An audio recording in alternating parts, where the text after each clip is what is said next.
HP ini banyak banget rusaknya guys. Waduh. Oke, kali ini Mimin kedatangan servisan handphone dengan tipe Realme C1 yang rusaknya itu banyak banget guys. Nih bisa teman-teman lihat, ini di bagian layarnya retak seperti ini. Dan kronologi dari pemiliknya, handphone ini sering dipakai main game dan dibanting-banting. Oke, kita habisin dulu rusaknya di bagian mana aja.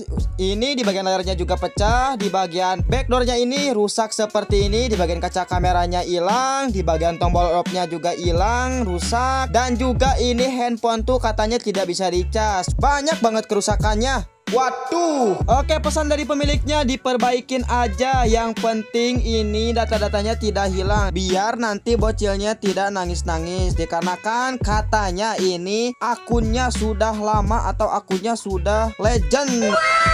Oke, sebelum lanjut videonya, Mimin mau ingetin nih, jangan lupa follow akun ini untuk mendapatkan informasi seputar servis gadget lainnya. Dan buat teman-teman semua yang mau tanya-tanya atau konsultasi, bisa hubungi admin via DM atau hubungi nomor yang ada di bio Mimin ya. Terima kasih. Oke, langsung saja kita sikat. Lepaskan SIM tray-nya, buka bagian backdoornya, dan ini dia kondisi dalam Realme C1.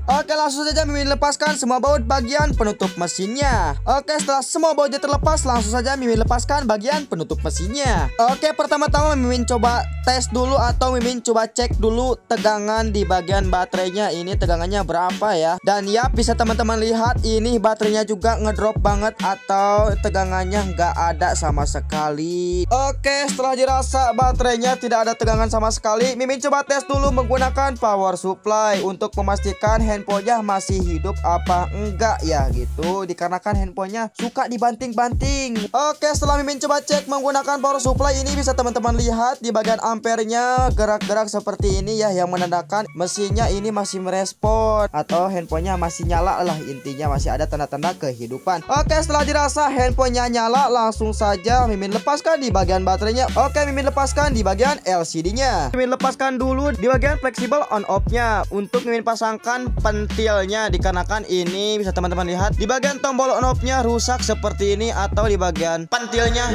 hilang seperti ini. Oke, ini dia setelah pemasangan tombol on off-nya selesai, langsung saja Mimin bersihkan sisa-sisa lem yang masih menempel pada premnya. Oke, setelah dirasa premnya bersih, langsung saja Mimin coba tes dulu menggunakan LCD yang baru sebelum Mimin lem ke premnya. Oke, ini juga setelah baterainya Mimin isi, Mimin coba pasangkan ke si handphonenya, dan ternyata baterainya masih bisa dicas ya. Oke, Mimin coba nyalakan si handphonenya, dan ya bisa teman-teman lihat ini handphonenya masih bisa nyala ya. Oke, kita tunggu sampai masuk ke tampilan menu. Wah, dan ini dia. Aduh, ada bocilnya guys. Maaf ya. Aduh, Mimin singkirkan dulu. Oke, Mimin coba tes dulu untuk sentuhannya. Dan bisa teman-teman lihat ini sentuhannya normal ya.